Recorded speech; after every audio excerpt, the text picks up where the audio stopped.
ولا تكونوا كالذين تفرقوا واختلفوا من بعد ما جاءهم البينات وأولئك لهم عذاب عظيم.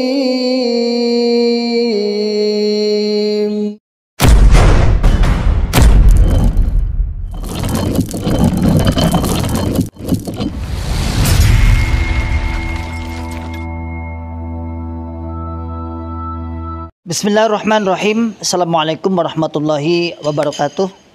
Masyarul muslimin, hafizakumullah ta'ala, saudaraku semua dimanapun anda berada.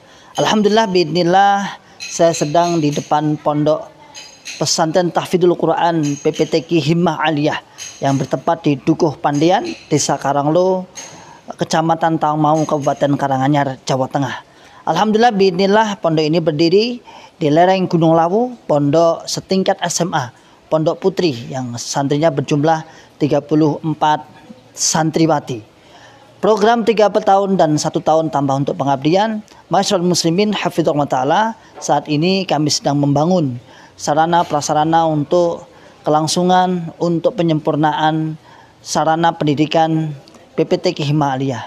Mari saya mengajak pada saudaraku semua, para muhsinin yang ingin menitipkan donasinya, ingin menitipkan jariahnya di pondok kami, dengan bisa datang langsung ke pondok PPTQ Himmah Aliyah atau bisa ditransfer melalui rekening di bawah ini, dan insya Allah menjadikan pahala jariah, karena sesungguhnya jariah Anda sebagai sarana prasarana, sebagai untuk operasional pondok pesantren PPTQ Himmah Aliyah yang saat ini sedang berlangsung terus KBN dan sudah berjalan 1 tahun setengah. Barakallahu fikum jami'an, sebagaimana firman Allah Ta'ala, man ja'a bil hasanati falahu asyru amsalihha.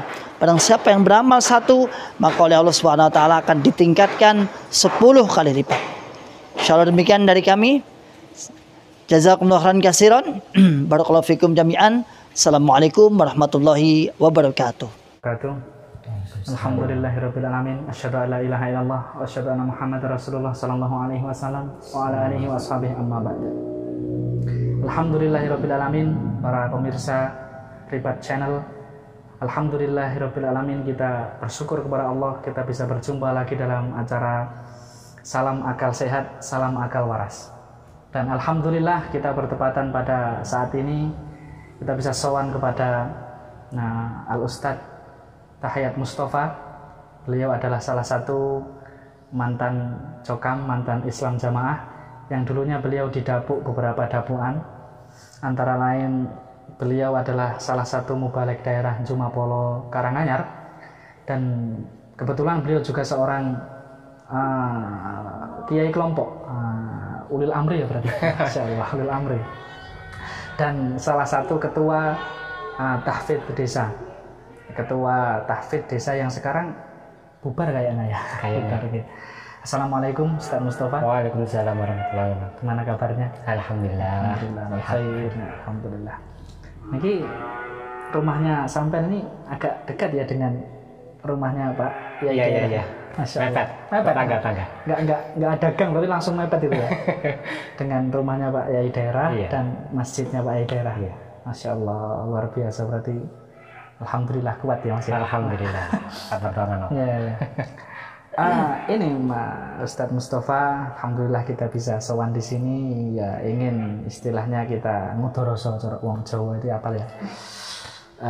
Sedikit berbincang tentang perjalanan Ustadz Mustafa mulai masuk di Cokam Islam Jamaah, kemudian proses keluarnya, dan setelah keluar itu bagaimana perasaannya, dan kemudian pesan-pesan untuk teman-teman yang masih di dalam Islam Jamaah maupun teman-teman yang sudah di luar Islam Jamaah ini bagaimana? Ya, insyaallah. Ya, ini pertama kali jenengan bisa masuk ke Islam Jamaah ini gimana ceritanya? Pasca lahir atau mungkin ada prosesnya dulu, mungkin sudah sebelumnya belum Islam Jamaah kemudian masuk Islam Jamaah? Assalamualaikum warahmatullahi wabarakatuh. Waalaikumsalam warahmatullahi wabarakatuh. Perkenalan dulu nih. Monggo, tafadhol. Nama Pahit Mustafa, asalnya dari Banjarnegara, Banyumas ya. Yang apa Krikaya? Apa? Ya alhamdulillah bisa sampai di sini. Itu dulu pernah kalau di Jokam jadi MT. Ya, jadi MT. Sebelumnya saya akan menceritakan perjalanan saya masuk ke Jokam. Sebenarnya saya tidak dari kecil karena lingkungan saya Nahdiyin, Padungnya. Mbah saya juga Nahdiyin. Tapi suatu saat yang menjadi saya masuk ke Islam Jamaah Jokam, saya senang metodenya. Dia memakai kitab langsung. Ngaji langsung kitab gitu ya? Ngaji langsung kitab, kan senang. Karena dari kecil memang saya dekat masjid, sudah senang di masjid. Nah, terus di situ kakak saya pulang dari perantauan, dia sudah masuk ikut Islam Jamaah. Sebenarnya proses, kalau bahasa mereka itu amar ma'ruf. Amar ma'ruf, padahal saya sudah Islam. Di amar ma'ruf suruh masuk ke Jokam. Islam di amar ma'ruf biar masuk Jokam. Islamnya gensah. Iya, Islamnya gensah. Mungkin begitu. Ya setelah 1 tahun kemudian kakak saya pulang dari merantau lagi. Saya diajak ke suatu daerah yang kompak di Pekalongan. Saya belum Jokam, belum jamaah. Tujuannya mungkin kakak saya memperlihatkan kekompakan di dalam Jokam. Ternyata memang itu membuat salut. Istilahnya iya. brainwash-nya gitu.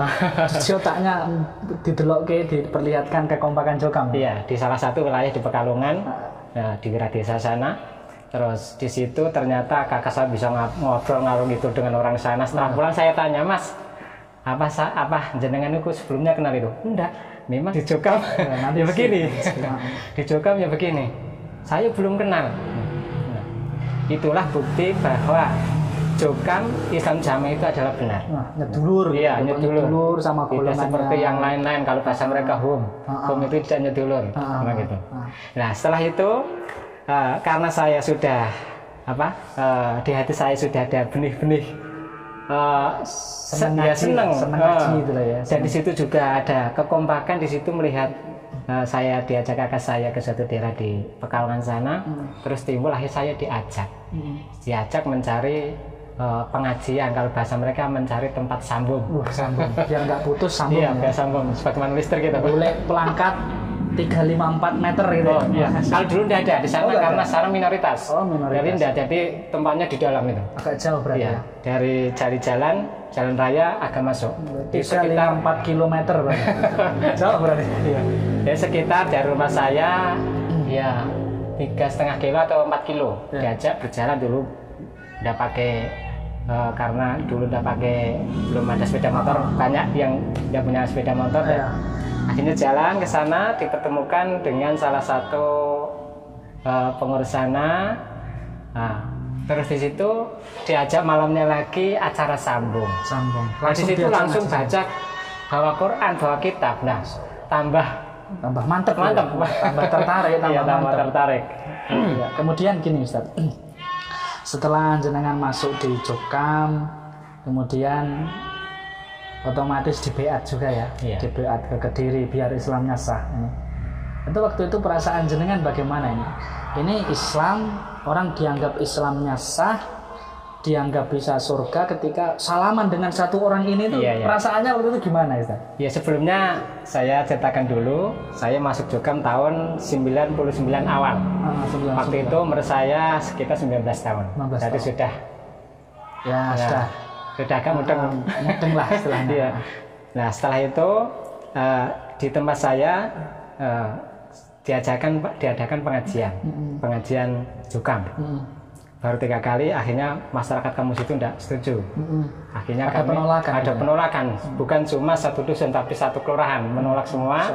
Akhirnya kami yang baru ikut Jokam sekitar 4 bulan. Nah terus karena sudah walaupun 4 bulan itu selalu dicekoki, doktrin itu sudah agak menancap. Karena sebelum itu kami waktu masuk Jokam terus tembiku walaupun belum PA tapi sudah kalau tidak jamaah itu berarti Islamnya tidak sah. Kalau tidak ngaji di sini berarti Islamnya tidak sah. Masya Allah. Nah setiap seminggu 3 kali ada jarak 4 kilo itu selalu privat dengan mubalighot. Mantap. 3 minggu sekali, iya. Mubalighot. Tiga orang.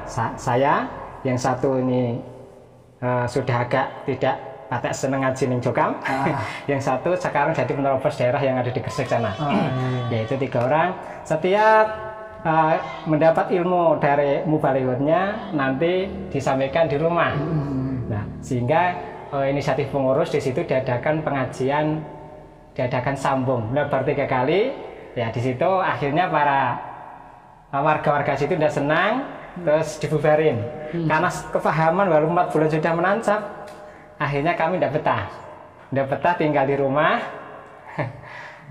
Terus kami merantau. Nah, merantau selama 5 bulan di Jakarta. Tujuannya supaya ngajinya lancar, ngajinya lancar, sholatnya berjamaah dekat masjid. Padahal rumah saya dekat masjid, di masjid situ. Tapi alasannya itu. Nah, setelah 5 bulan kami di BA di Kebon Jeruk, di Jakarta. Iya. Jakarta. Nah,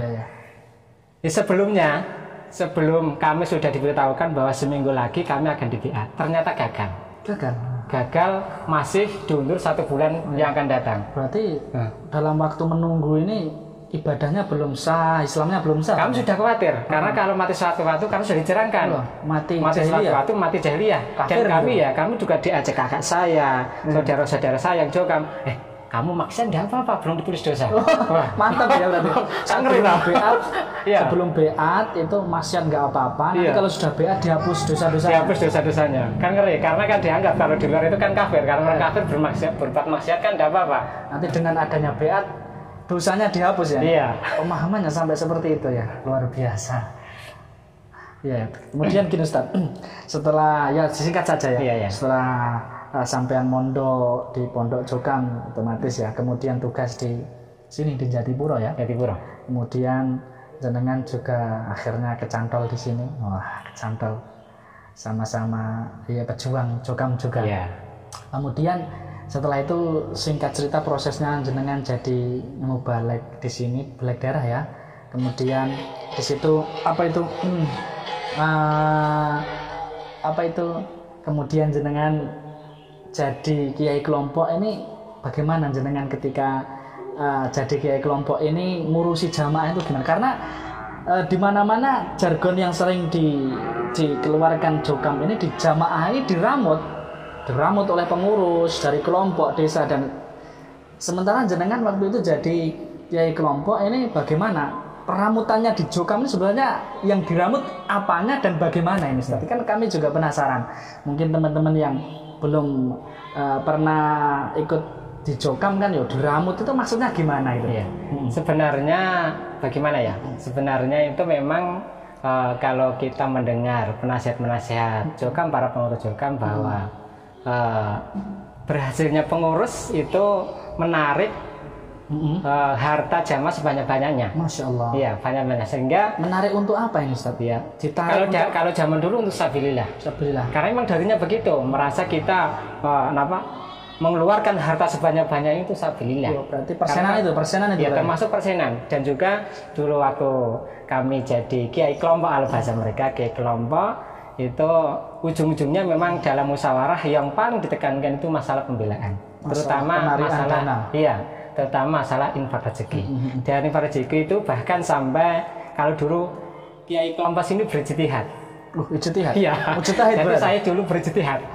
Mujtahid mutlak berarti. Mujtahid madhab atau mujtahid mutlak? Udah tahu itu, udah tahu untuk ijtihad apa mujtahid mutlak atau mujtahid apa, udah tahu. Dulu udah ada pokoknya. Kok ijtihad? Iya, pokoknya ijtihad begitu lah. Kudu manut ya, taat. Iya, berjitihad karena ada sedikit banyak yang jamaah-jamaah itu tidak tertib PR-nya. Akhirnya setiap bulan Ramadan, setiap bulan Ramadan itu kami sebagai kiai kelompok dan pengurusnya berijtihad untuk mengumpulkan jamaahnya, dipanggil satu persatu atau 2 orang atau 3 keluarga, satu keluarga atau 2 keluarga, disendirikan. Yang lain ngaji kan, kalau bulan puasa itu kan 30 hari full tadi iya, di masjid. Sambung 30 hari full. Iya. Masya Allah ya. Itu setiap hari, setiap malam setelah sholat tarawih itu ada 1 keluarga atau 2 keluarga ditarik di rumah. di rumah sebelah. Tujuannya apa? Untuk memahamkan infak rezeki. Masya Allah. Iya. Digenjot gitu ya. Iya, dipahamkan, ditekankan ini sampean ini harus pembelaan ini karena kita membutuhkan biaya ini dan itu gitu ya. Iya, memang doktrinnya ya untuk sambung ke Bapak Imam. Jadi sambung harta ke Bapak Imam yang melalui infak rezeki itu ditekankan itu satu persatu. Kalau ya ada yang belum jelas silahkan tanya bab masalah IR. Bahkan zakat tidak diterangkan sama sekali. Zakat tidak dijelaskan sama sekali, ditinggal, tapi IR-nya luar biasa. Ditekankan luar biasa ya. Itu memang dulu merasa kita meramut mereka dan mereka merasa diramut. Masya Allah. Berarti aslinya di situ meramut jamaah itu yang diramut hartanya. Iya, otomatis hartanya. Luar biasa. Ini berarti dulu jenengan juga berarti dulu mubalek persenan juga ya? Ya, mungkin lah.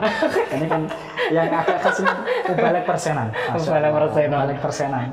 Ngerti ini grup persenan. Persenan paham, ora persenan, ora paham. Persenan jamaah, ora persenan, ora jamaah. Persenan swarga, ora persenan. Ini yang seperti itu. Luar biasa. Berarti aslinya yang diramut cuma hartanya, penarian harta itu. Dan mereka mengatasnamakan sambung Bapak Imam itu ada sambung nasihat, sambung ketaatan, dan yang paling inti adalah sambung persenan itu tadi. Iya, memang luar kita biasa. tidak menafikan kebaikan-kebaikan di dalam jamaah itu sendiri. Ada sisi mungkin baiknya. Ada pertama kalau bahasa mereka dulu pengsabaru. Itu kan dirambut mulai toharoh, masalah sholat. Itu memang tidak menafikan. Tapi ujung-ujungnya nanti kan kalau sudah mau beat sama Bapak Imam, ujung-ujungnya persenan. Iya. Jadi istilahnya sistemnya luar biasa di dalam perekrutan dan pemahaman di dalam organisasi tersebut, tapi kontennya yang rusak. Iya.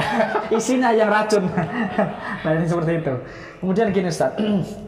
Nah, kemudian dulu kan sering ketika ya awal-awal kegoncangan di dalam jamaah banyak yang mulai mau hijrah ini kan mereka sering membuat jargon paham jamaah.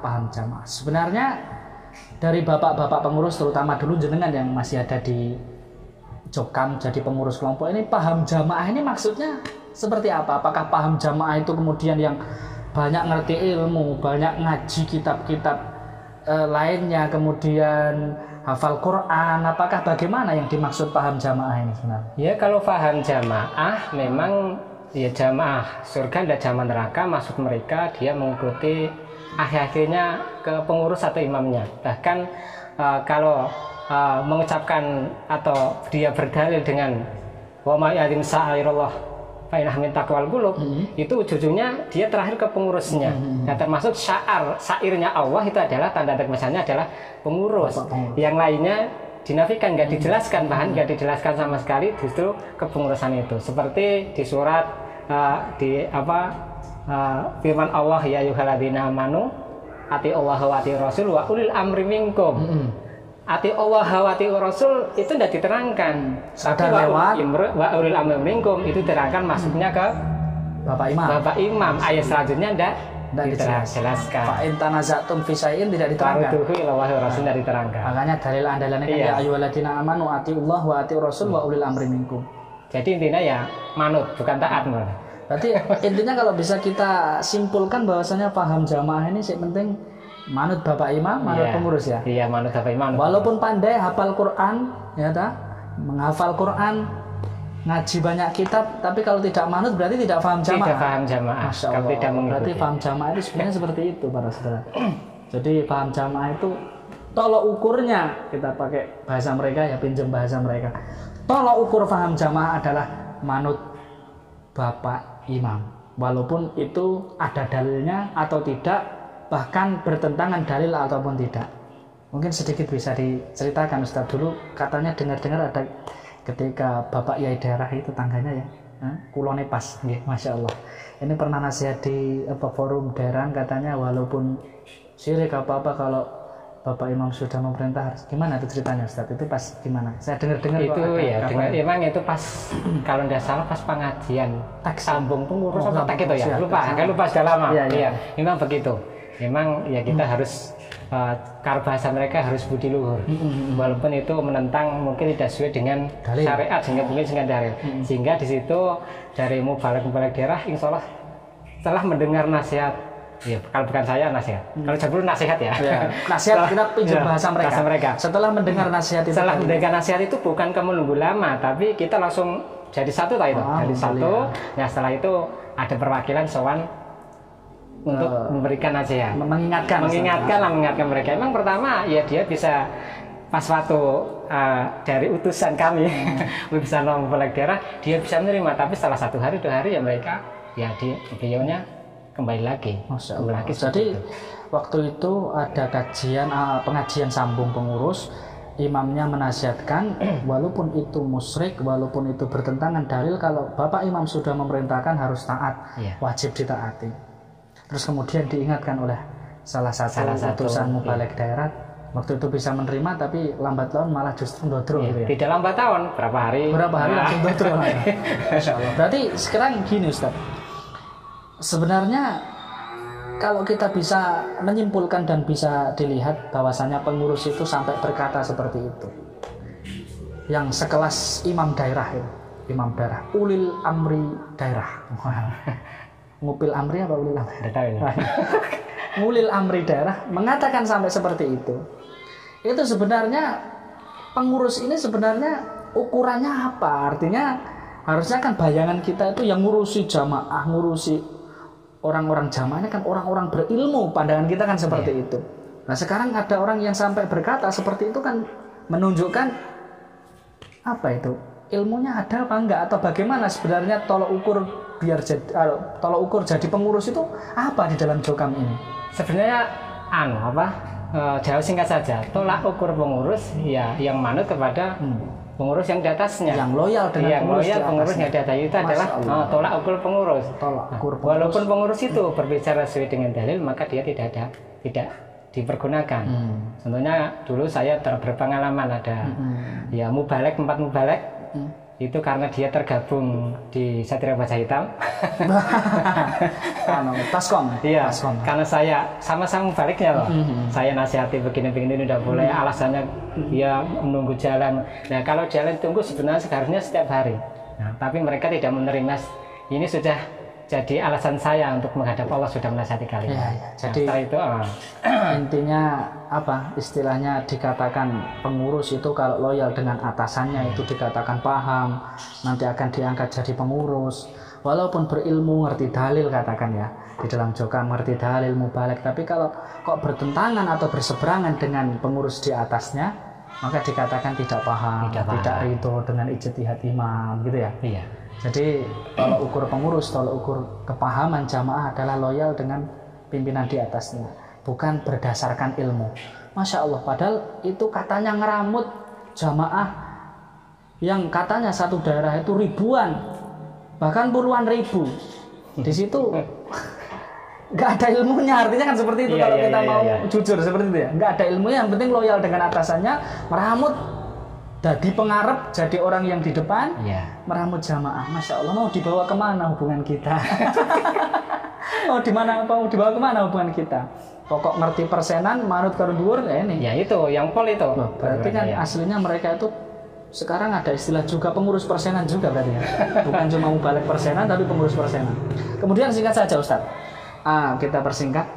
Kemudian setelah jenengan hijrah, untuk keluar dari Jokam ini prosesnya bagaimana? Setelah hijrah mendapatkan perlakuan apa dari mereka? Yang notabene jenengan itu masih tetangganya Bapak Ulil Amri tadi. Ya mungkin proses hijrahnya ya dibilang lama ya tidak lama, dibilang tidak lama ya agak lama. Sebenarnya dulu waktu saya masih di dalam Jokam, karena kan setelah saya 5 sekitar 7 bulan jadi rukyah biasa terus mondok, selama 20 tahun saya menjadi pendoktrin, mulai dari tugas jadi MT ya dari Jombang, Samarinda sampai ke sini. Nah itu sebenarnya dulu saya suka melihat artikel-artikel ya, terutama Bapak Bambang Irawan. Walaupun masih Jokam tapi masih menentang, melihat YouTube-nya itu masih walaupun ya kerap tentunya dengan delik-delik sering melihat, tapi dengan delik-delik maksudnya kalau ketahuan nanti juga masalah ini. Sering melihat tapi menentang, wah ini benar-benar pengkhianat dulu, benar-benar ini pengkhianat Jokam, Jokam, imam. Ya setelah ya kesini, nah kesini mendekati hijrah kami total, memang ada bimbingan teman saya yang satu mubalik daerah, ya, juga dari para masyayikh, ya terutama memang dari teman saya yang satu mubalik daerah, bisa saya katakan ya. Ini rahasia. Nonim. Dan juga memang yang pertama kali tentang bukan masalah keimaman, karena waktu kami dinonaktifkan bulan Mei tanggal 28. Iya. Tanggal 28 tahun 2018, masih ingat itu. Tahun 2018 itu subhat masalah keimaman niku belum hilang. Masih nempel ya, gitu. Tapi yang menjadi kerancuan, menjadi penolakan kami, memang mereka kok begitulah, tidak sesuai dengan syariat Islam itu banyak sekali. Banyak menentang dalil dalam manuver dan amaliyahnya gitu lah. Sehingga memang kami juga salah satu dari teman saya juga sudah hijrah dari Mubalik daerah Jumapolo, itu mengingatkan, Mas, kamu kalau nasihat, nah itu jangan keras-keras, nanti kamu dinonaktifkan jadi jadi kiai kelompok. Itu Mubalik Ustadz Tarno mengatakan gitu. Aku tidak apa-apa, karena saya sering menggambarkan walaupun saya ini loh kiai kelompok, tapi kalau nasihat saya, ijtihad saya tidak sesuai dengan Quran hadis, maka tinggalkanlah. Nah itu selalu menjadi tusukan hati di situ, karena di kelompok saya itu kebanyakan pengurus daerah dari kiai daerahnya, ada pengurus ketua PPG, ada ketua yang hitam-hitam itu Karanganyar itu kan jadi sekretaris, terus di sini ada penerobos daerah juga di sini. Nah, itu jadi tusukan hati mereka nggih. Mereka merasa tersakiti dan menjadi catatan-catatan kecil untuk jenengan mau di nonaktifkan Mas Tino. Nah, pas tanggal 28 Mei tahun 2018 setelah kalau tidak salah itu asrama Abu Dawud. Habis asar, sebelum asar 2:30, saya diomongi sama kalau dulu belum musimnya tim bersih-bersih, tapi namanya TPBL, tim penanggulangan bola liar, kayak Sunggokong.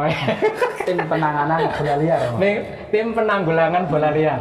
Jadi kita yang sudah dimurtadkan itu dulu bola liar, jangan mereka. Liar. Iya. Karena nggak manut sama imam. Nanti habis asar sama Pak Sudiman ditunggu di aula desa, aula desa Jatipuro. Nah, teman saya Ustaz Sutarno itu, detik-detik ini, saya masih ingat itu.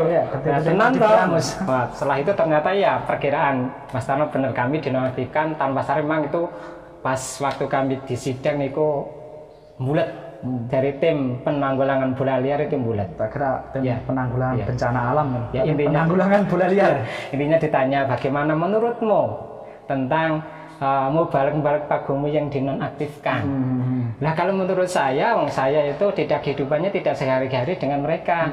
Kami cuma ketemu pas halakoh, bertemu pas ngaji Jumat. Itu tidak tahu kalau menyampaikan ya benar sesuai dengan Quran hadis. Yang saya tanya, bagaimana tabiat mereka? Kalau tabiat saya jangan tanya saya, tanya sama orang pusat. Saya begitu toh. Bukan urusan saya. Bukan saya tidak tahu. Saya tidak tahu. Akhirnya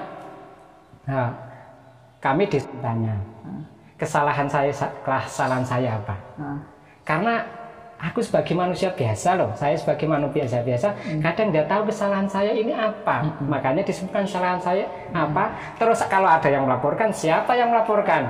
Nah, jawabannya kamu zamannya Pak Wiman toh? Saya bilang kalau dulu masih Sufa toh? Iya, saya zamannya Pak Wiman, tapi bukan jamahmu. Saya bilang katanya itu.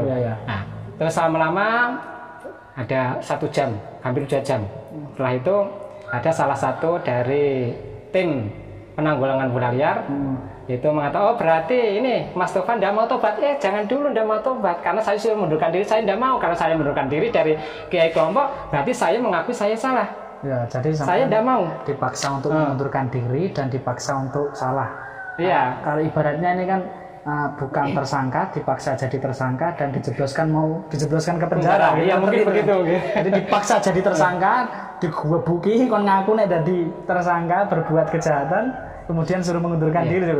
Wah, bilang begitu, Enggak, aku enggak mau luar begitu biasa ya. juga ya. Saya enggak mau begitu. Akhirnya terus diam yang satu, yang sepuh bilang, ya begini saja. Tadi Mas Tova sudah menerangkan dalil-dalil ini, tapi kita itu satu. Kita itu jamaahnya Bapak Imam, ikut Bapak Imam. Nah, terus aku kan agak agensinya agak kan merasa saya jamaahnya Bapak Imam dulu. Jamaah Bapak Imam ya. Merasa jamaahnya Bapak Imam. Akhirnya begitu terus sudah. Setelah itu saya, ya kalau begitu kami minta waktu. Nanti kan pas bulan puasa itu. Iya. Nanti saya minta waktu untuk ngomong sama jamaah sini. Komunikasi dengan pengurus, mestinya pengurus kelompok. Terus akhirnya dikasih waktu, suruh pamitan. Saya pamitan, banyak yang tanya alasan apa, ibu-ibu banyaknya nangis di situ, banyaknya nangis. Karena sebenarnya kan tidak ada apa-apa, kemudian disuruh mengundurkan diri, dipaksa, karena gara-gara ya condong dengan ustadz Paku Bumi yang dinonaktifkan tadi ya. Iya. Masya Allah. Kemudian gini Ustadz, setelah jenengan hijrah ini, perlakuan apa yang jenengan dapatkan dari mungkin Jokam maupun tetangga sebelah gitu? Ya perlakuan itu mungkin apa ya? Ya biasa seperti teman-teman kawan-kawan hijrah yang lain. Persekusi. Ya, ya paling ya dikeluarkan dari grup WA itu biasa. Mungkin bahkan di sini kan komplek 85 lah. Itu yang Jokam itu yang nyimpen nomor saya cuma tinggal 1 orang. Masya Allah. Itu masih saudara saya. Iya. Cuma 1 lainnya sudah memblokir semua, termasuk ini lantaran atau wasilah hidayah adik saya. Adik saya masih di Jokam. Iya. Nah, terus ada dari keluarga besar. Keluarga besar dari Mbah Putri saya yang Jokam itu bermusyawarah ingin memisahkan antara saya dan istri karena saya sudah dikeluarkan, istri kan belum mau diceraikan. Yang paling sepuh berusaha, tapi ada yang nggak setuju. Nah, setuju, akhirnya adik saya mikir, agama kok begini. Nah, setelah akhirnya adik saya juga disidang terus keluar dari Jokam karena begitu. Kalau dulu waktu saya dinonaktifkan timbul tanda tanya, oh berarti apa benar-benar melenceng. Tapi setelah ada musyawarah itu ingin menceraikan saya dengan istri, akhirnya terbuka. Alhamdulillah. Jadi saya kakak maupun adik yang di sini kan sudah 3 rumah semua sudah hijrah ya, alhamdulillah. Tinggal mungkin orang tua agak sedikit masih ada subhatnya. Itu jadi saudara-saudara mau adik maupun kakak ini bisa terbuka wawasan pikirannya adalah ketika melihat kondisi jenengan dipersekusi, mau diceraikan dan lain sebagainya, mereka mulai berpikir, iki agama apa kena itu? Agama kok pengen merusak rumah tangga orang gitu. Merusak rumah tangga orang, padahal Nabi saja melaknat orang yang takhbib itu apa? Merusak rumah tangga orang lain itu dilaknat oleh Nabi, tidak diakui umatnya Nabi. Ini malah pengurus katanya paham jamaah tapi mau merusak rumah tangga orang lain. Akhirnya kakak dan adik pun mulai berpikir dan ikut toto katanya siap-siap untuk keluar dari Jokam juga akhirnya. Masya Allah. Jadi dapat persekusi, mau diceraikan. Masya Allah, ini ya kan kalau akal sehat, akal waras itu pastinya memikir ini agama apa kayak ngene iki. Ini kok dinonaktifkan kemudian mau diceraikan, ini agama apa kan, akhirnya begitu ya.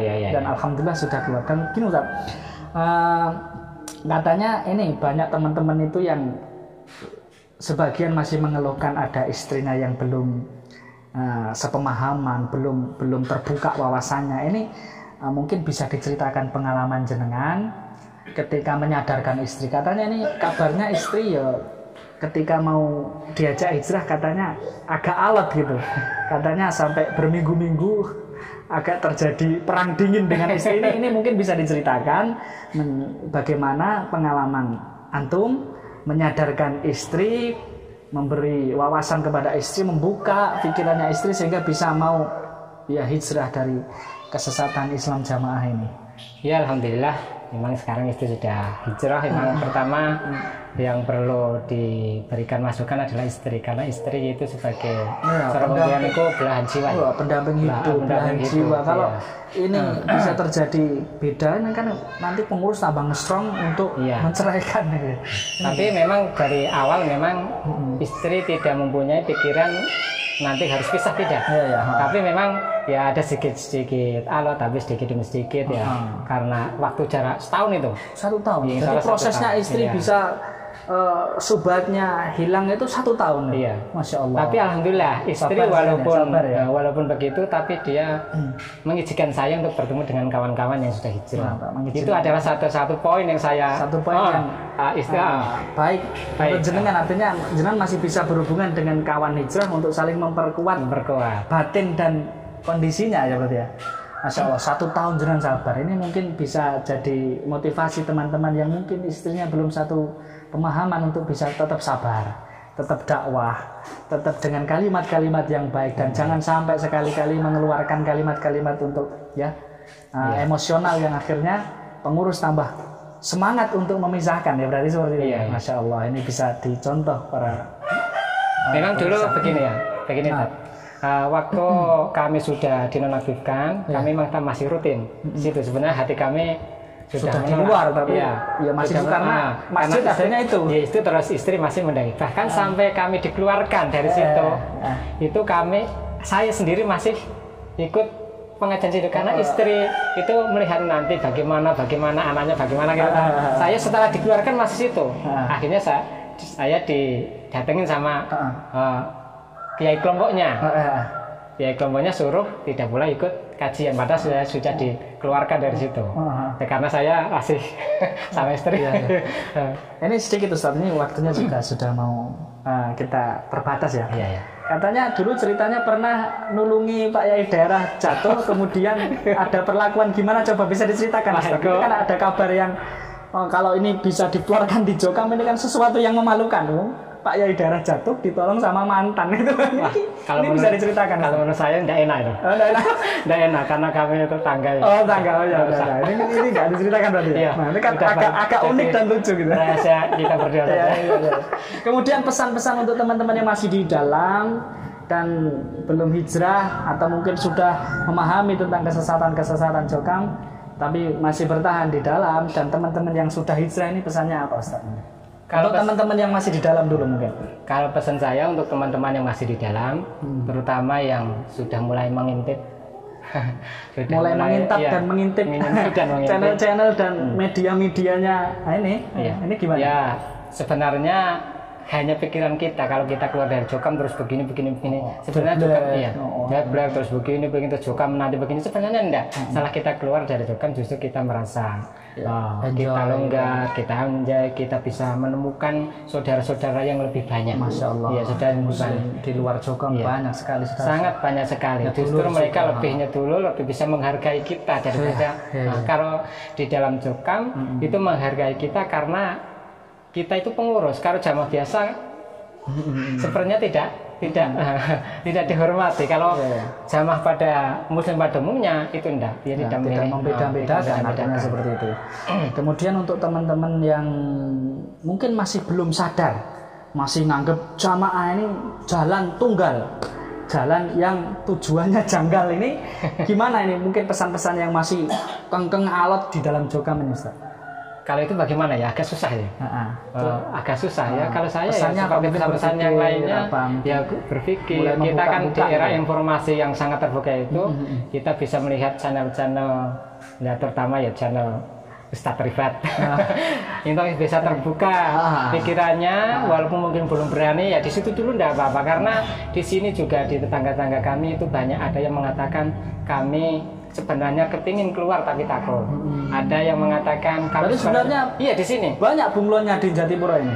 Mungkin kalau bunglon tidak tahu ya, mungkin bunglon lah. Bunglon. Bahasa mereka kan bunglon. Artinya kan sudah pemikirannya di luar namun raganya masih di dalam bunglon. Banyak berarti. Iya, ada yang mengatakan kamu sudah tidak betah sebenarnya. Kami kalau ngaji cuma ngantuk, yang diomongkan cuma yang sudah keluar itu, menghujat yang sudah hijrah, yang sudah keluar. Akhirnya kan bagi teman-teman yang sudah hijrah, saya berikan masukan, kita dulu berkubang di dalam kubangan kesesatan. Kesesatan. Kita keluar, kita banyak mencari ilmu, menimba ilmu. Jangan terus kita bebas akhirnya tidak mengkafirkan terus bebas Liar, seperti gitu. liar, tidak mencari justru itu pertama yang dicari masalah akidah kita, karena dulu akidah kita bobrok, akidah kita campur aduk, kita cari sesuai dengan akidah yang salimah. Banyak mencari ilmu, banyak bertolabul ilmi, banyak tolabul ilmi, banyak memperbaiki akidah kita yang dulu rusak dan lain sebagainya itu ya. Kemudian sembari sedikit demi sedikit menyadarkan berdakwah kepada orang-orang dekat kita ya, mestinya seperti itu. Masya Allah, luar biasa faedah yang kita dapatkan dari Ustadz Tahiyat Mustafa, bapaknya kelompok ya, mantan. Alhamdulillah. Dan ini, wah ini dapat, Masya Allah, putranya dapat juara 1 lomba tahfidz Al-Quran. Ini luar biasa berarti ya. Nah, berarti sebenarnya kalau kita bisa garis besar, kita bisa tarik benang merah bahwasanya paham jamaah itu bukan karena keilmuan di dalam jamaah, tapi yang penting menurut Bapak Imam persenan lancar. Nah, maka mari kita berpikir cerdas, mari kita berpikir waras bahwasanya cukam itu hakikatnya apa, intinya apa. Padahal kita itu pengen benar-benar mencari surga, mencari keselamatan nanti di akhirat. Juru selamat bukan Bapak Imam. Bapak Imam itu belum tentu nanti di akhirat seperti apa, kita nggak tahu siapa yang menjamin manusia sekarang. Ya, maka kita harus benar-benar banyak belajar, membuka wawasan dan membenahi akidah kita. Insya Allah demikian, Ustadz. Jazakumullahu khairan. Wa barakallahu fikum. Semoga antum dan keluarga beserta keluarga besar diberikan keberkahan, kekuatan, dan bisa mendobrak bunglon-bunglon yang ada di Jatipura ini. Sehingga bisa nanti tambah gembruduk hijrah dari kesesatan Islam jamaah. Salah demikian para pemirsa, dari saya cukup sekian. Wassallallahu ala Muhammad wa ala ali Muhammad wa akhiru da'wana alhamdulillahirabbil alamin. Wassalamualaikum warahmatullahi wabarakatuh. Waalaikumsalam.